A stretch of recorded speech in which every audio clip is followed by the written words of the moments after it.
In every endeavor in life, there are things that have to be done. There are, for example, if you want to go to college, what are the prerequisites?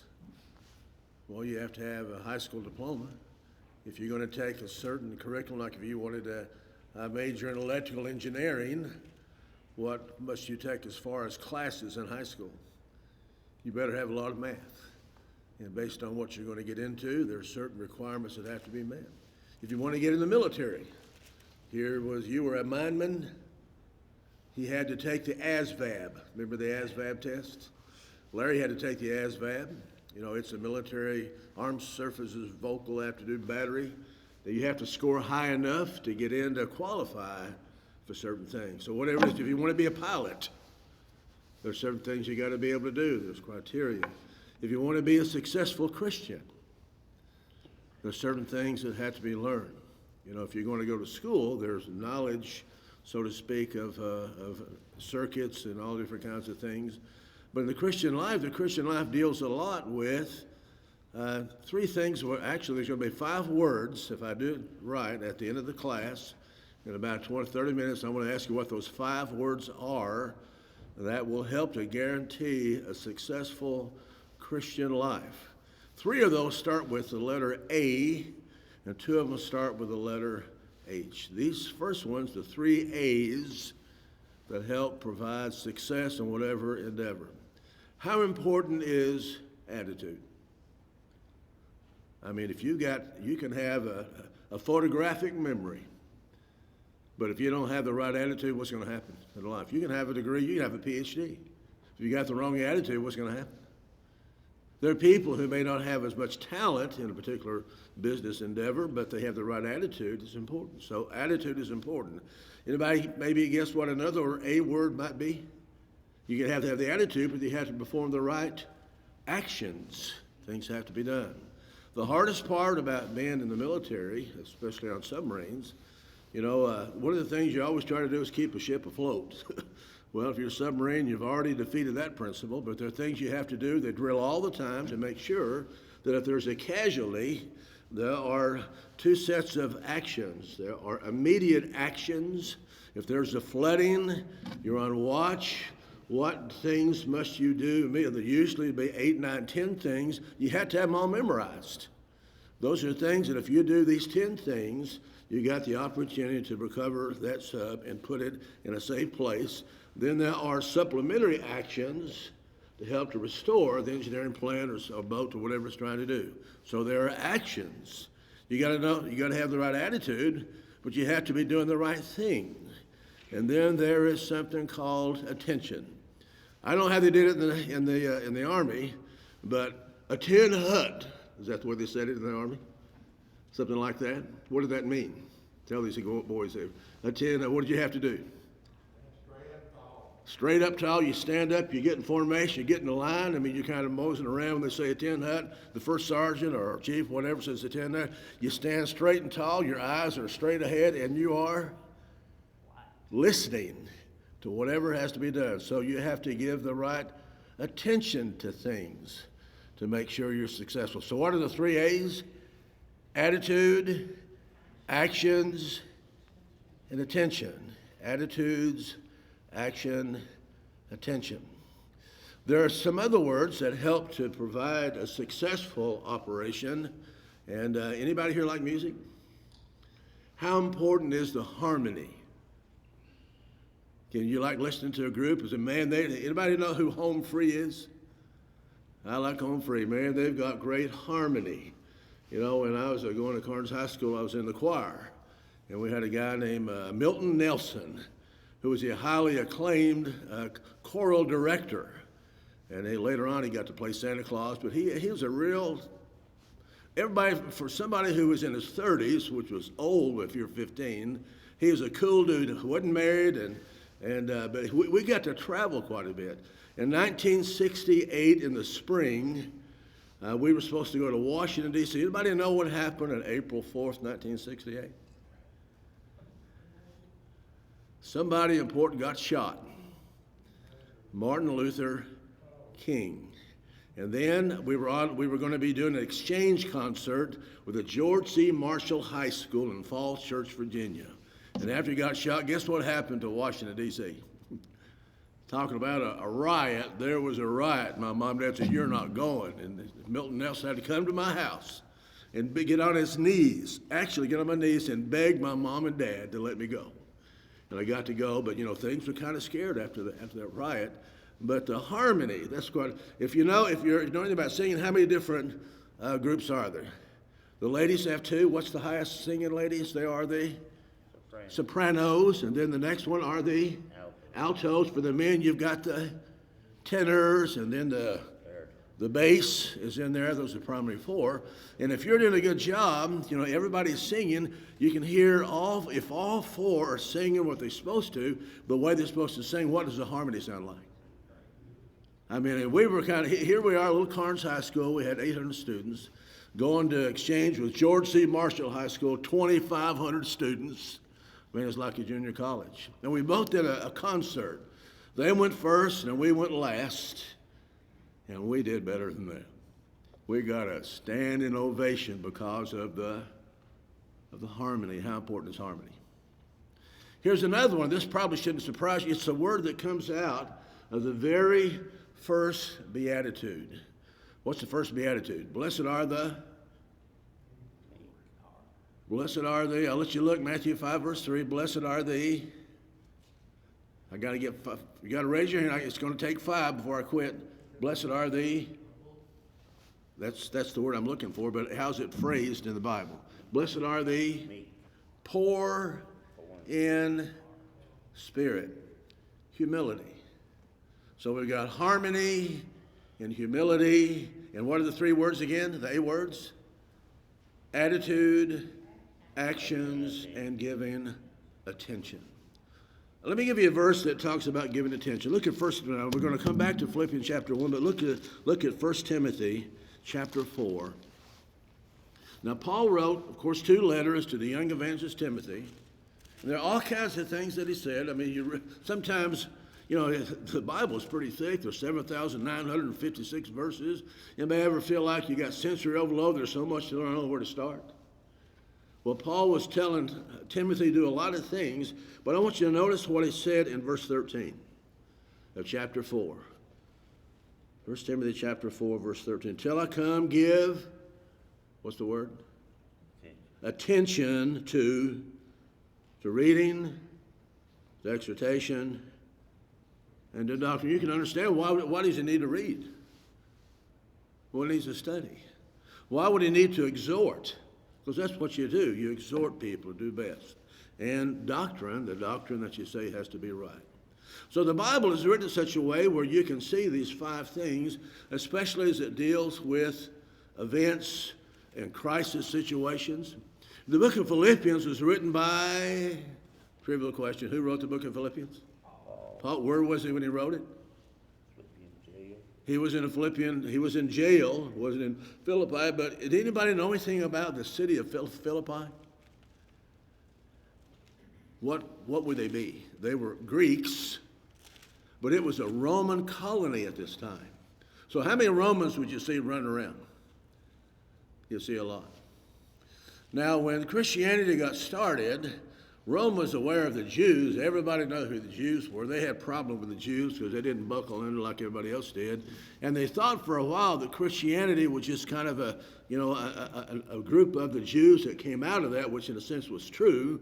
But later on, they found out Christianity was its own new religion. The Jews and the Christians didn't always get along. The Jews despised and try to subdue and attack and kill out, if you will, the Christians. Like Paul's a good example of that. And so after a while, when Rome saw what the church was doing, everybody else would buckle under Rome except for the church. They wouldn't. The emperor wanted to be worshipped as God. Would the Christians do that? No. So what developed when Rome saw the church behaving like the church? It starts with the letter P. Persecution started. It got pretty bad. Now, Paul's writing a letter to Christians. There's 4 chapters in the Philippian letter who are on the outside. He's on the inside in prison. He's writing words of encouragement as to have the right attitude for those people on the outside. They had already started suffering for the faith. Now, how long, do those of you that ever suffered, how long do you want to, before you go, when's this going to quit? I mean, who likes to suffer? When you start suffering, how much longer will this be? And that was a big question. They heard Paul has written a letter. And can you imagine what it'd be like when Paul gave it to Timothy, somebody to read the letter there? How excited everybody is. We've got a letter from the Apostle Paul. One of the burning questions would be, is the suffering almost over? And Paul's going to answer that in the book of Philippians. What do you think the answer is going to be? In Philippians chapter 1, Paul does a great job of explaining the right attitudes, what made him successful.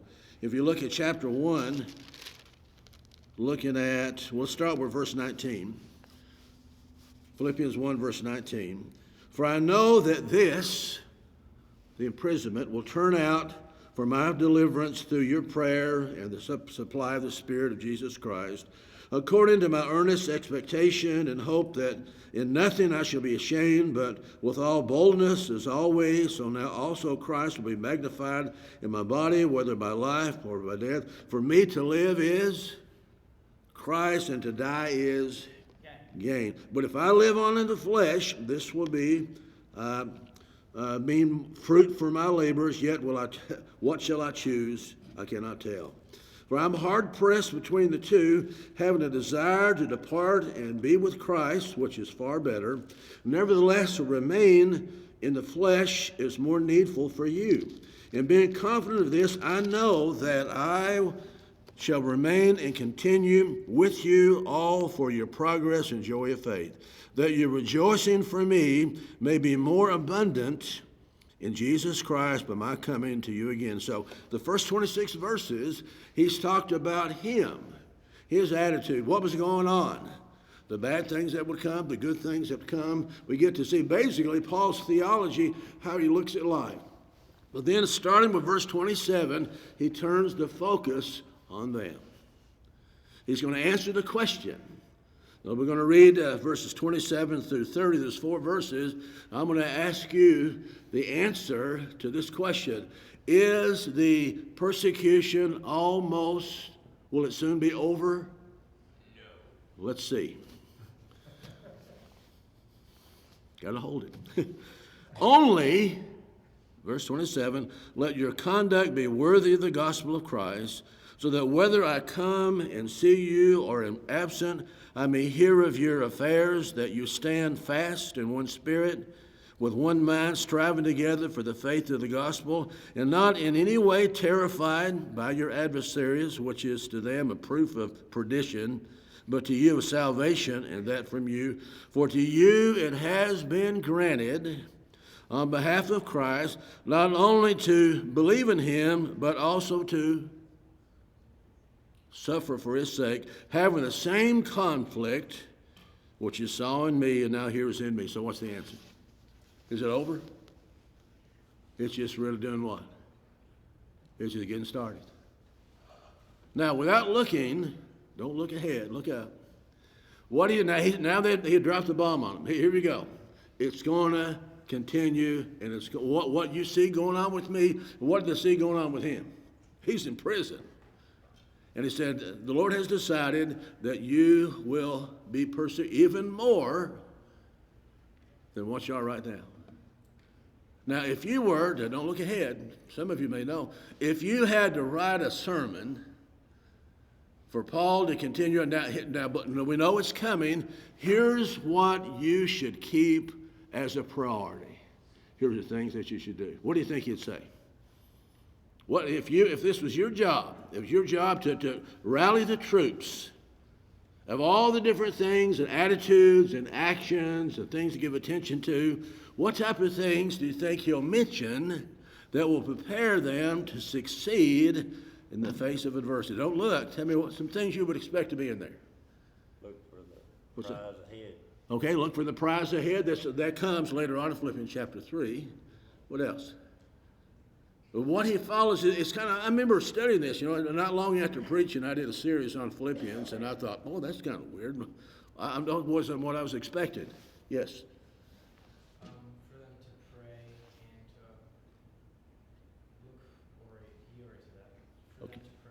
Okay, pray. Is it prayer not important? You better believe it's important. Other things you think might be mentioned in the next 4 verses after this. To serve or love one another.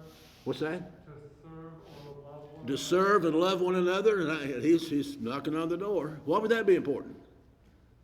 In face of hardship. You do things together better than you can by That's yourself. right. If you're going through a tough time, how important is unity? Harmony? It's extremely important. Because if you're fighting a bunch of battles and everybody's against you, you had better be what? United as a group fighting together. What's one of the most famous battles that took place in Texas years ago, before it's called Texas? Alamo. The Alamo. What happened in the Alamo? I mean, how many Americans were there? Anybody there from Tennessee? Who's there? Well, Sam Houston was there, who, by the way, used to live in the Maryville area. He became the first state. He wasn't there at the Alamo. What's that? Was it Daniel Boone? That wasn't Daniel Boone. Daniel Boone was earlier. This guy was a congressman for the United States from Tennessee. Davy Crockett. He was there. There's a guy who had a certain kind of knife. Jim Bowie. He was there, and they fought. How many thousand Mexicans? Like 3,000 or 4,000 men. There's about 188 of them, and they all died. But how they died, their courage, it became a battle cry, and they eventually drove out the Mexicans and started a state. Remember the Alamo. But they fought together to the very last man. They fought together behind that fort, behind the walls there. Against anybody remember the Mexican general? Santa Anna. Not Santa Claus. Santa Anna was his name, and there's several. And you ought to find YouTube and get some. There's some great movies that come out of that and so forth. But anyway, that's a great thing. And one of the things that happened about that, and earlier, Tennessee sent people down there. And how do we get to be known, by the way, as the volunteer state? Anybody know? The volunteer state. Volunteered to go to there. It started being known as volunteer state because in 1812, there's a famous general from Tennessee who became a president who fought the Battle of New Orleans. Andrew Jackson. Later on, when they were recruiting people for Mexico, fight the war down there, James K. Polk, anybody remember him? He was from, come on you history buffs, where's he from? From Tennessee. Said, we need people to volunteer. Guess what the state of Tennessee did? Sent 10 times more than what they required. They volunteered, so we got that known. But they fought, they had the reputation. So who really is the ultimate, the original UT? Not University of Texas, it's University of Tennessee. So just a little bit of history there, but in all these wars, how important was the attitude? Let's go back and look at verse 27. Let's see if you can find something that would mention what type of attitude they should have as they face something that would qualify, you would outline it under attitude. Only let your conduct be what? When he says only, what does he mean? If you don't do anything else right, get this one thing right. And it's a pretty good summation about what the Christian life should be. What is it?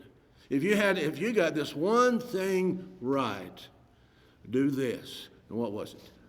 Well, one of the teenagers answered, what was the one thing you said, only one thing, do this? What was it? From that verse. Let your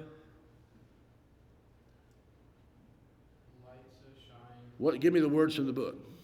Let your, starts with the letter C, conduct be worthy. Let your conduct be worthy of the gospel. What do you mean by that? Let your conduct be worthy of the gospel. Is that a great summation about what the Christian life should be? I mean, there's all kinds of things that are happening. But if your attitude was, as a Christian, how important is your influence? Can you give me any other verses that tell how important your influence is or to show your influence? In Matthew chapter 5, what follows the Beatitudes? 2 examples are given. Let your light so shine before men that they might see your good works, glorify your Father. There's something else he said. Let your light shine. Also, you are the salt of the earth. What's salt used for? For flavoring, for preservation. So what do you mean by that? What do you mean let your light shine? Christians should live in such a way that people see our light, and we're the lower lights pointing to who? The greater light. And so by the way you live your life, is that evangelism? You better believe it is. If you live your life in such a way at work where people respect you for your morals, the way you live, your attitude, are you evangelistic? Are you helping to advance the cause? So he sums up, whatever is going to happen, here's the one thing you keep constantly as your attitude. Do what? Be worthy. What's he meant by that? Be worthy of the gospel. Be worthy. What do you think is implied in that? Be worthy. Be worthy. Be worthy. If you don't live by the gospel, you're not worthy. That's right. I mean, if you're a Christian and people are going to judge Christianity by the way you live, you'd better do what? You better live it right. So right out of the gate, what's the attitude to say, here's the one thing. If we're bored down to one thing, here's the one thing I want you to do. Live worthy. Now hold this passage, turn over to the book of Ephesians. Ephesians chapter 4.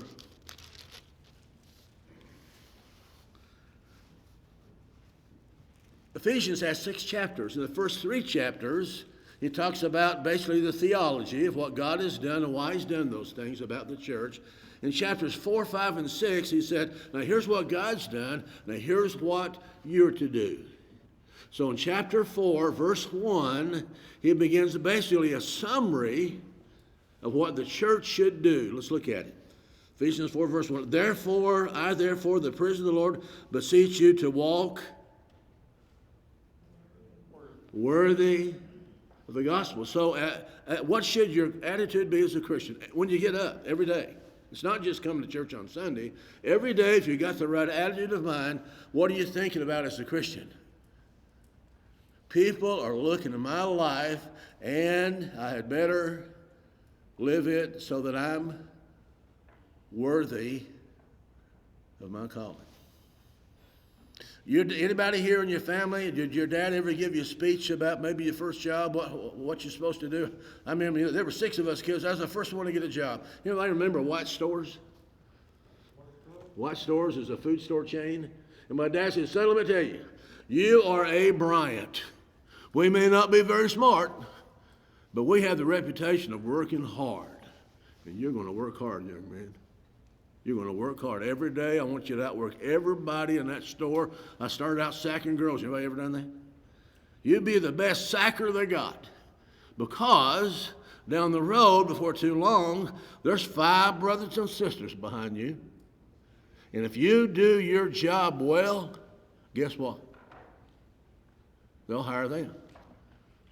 Now, I stayed with them for a while. And later on, I started working for Kroger's. You know anything about Kroger's? And somewhere along the way, in the Kroger's, I was making twice as much at Kroger's than White Stores. I was topped out in the night, you just putting stock up. But I decided to join the Navy.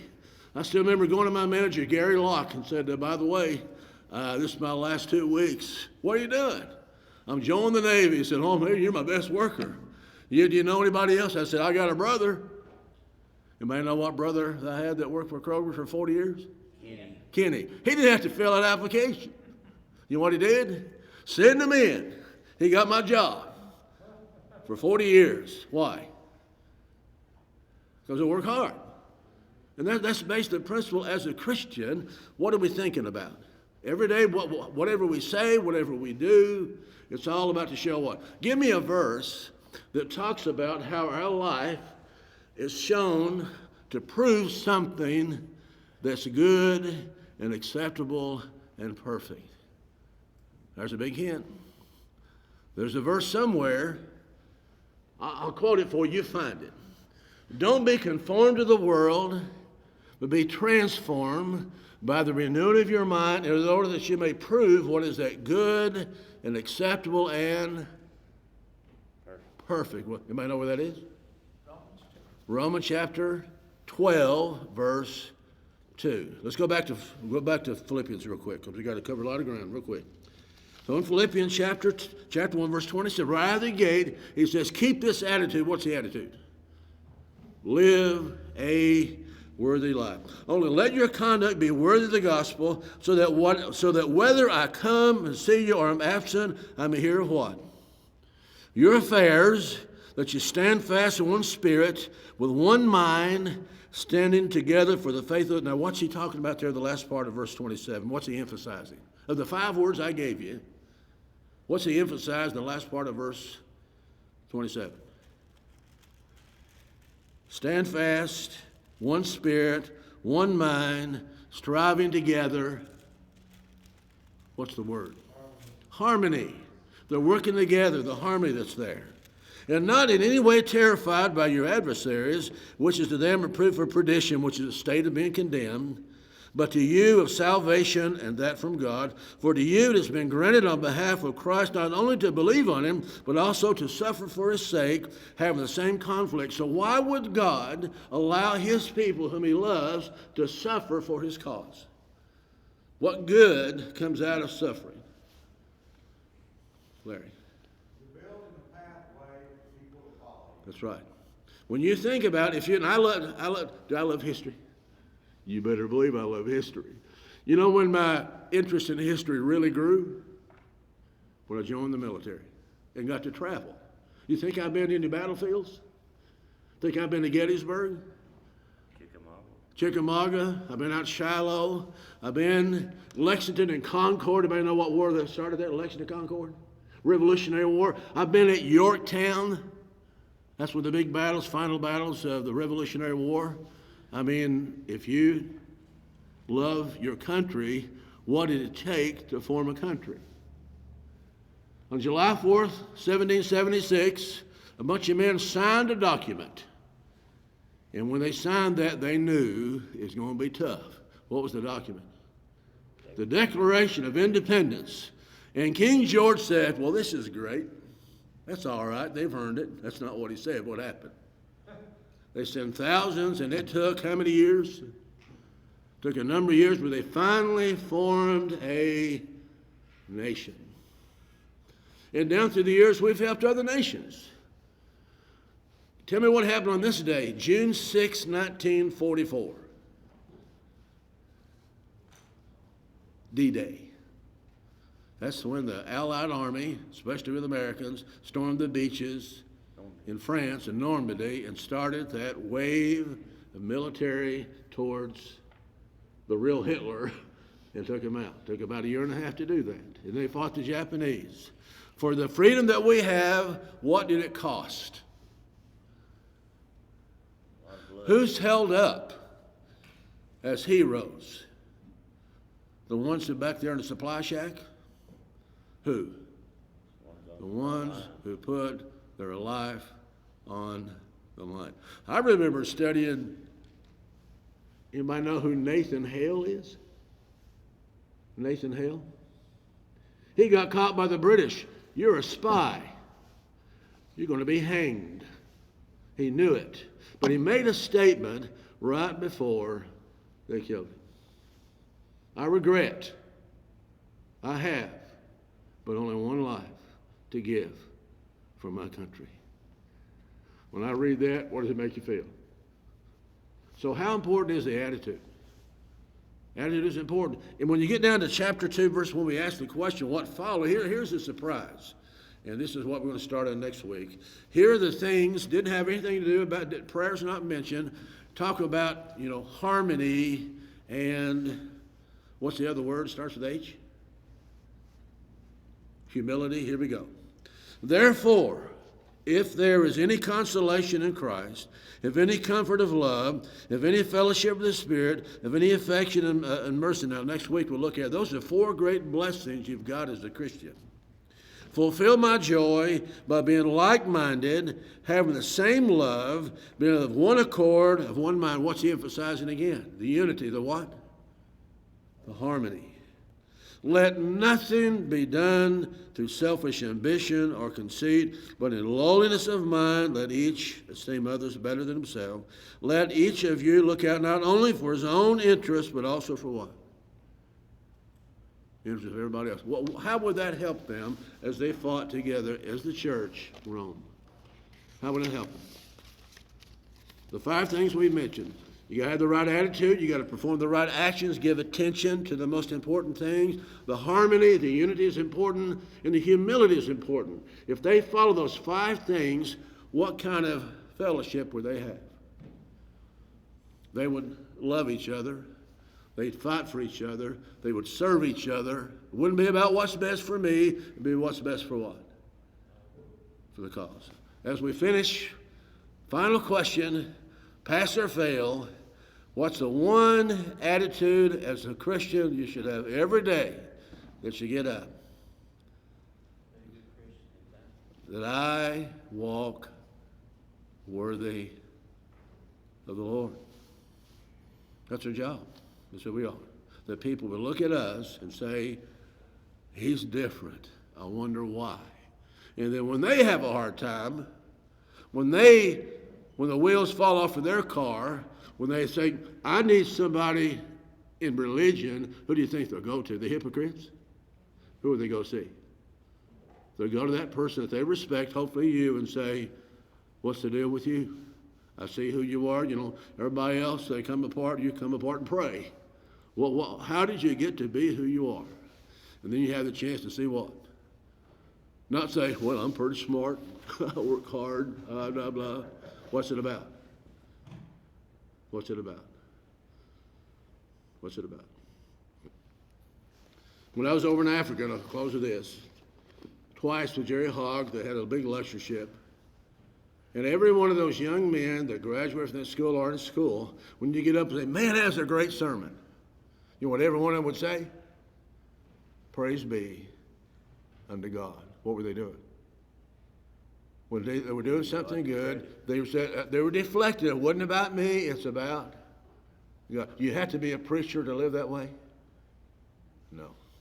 All right, here we go. 5 words. Give me 3 words to start with A that should help give you a priority of your life. 3 words. Somebody give me one of them. Actions. Attitude and attention. Gotta be quick. Give me 2 words that start with H that affect how you work then with each other. The first one is harmony. The second is humility. We'll start there next week. Thank you for your attention. Appreciate you being here.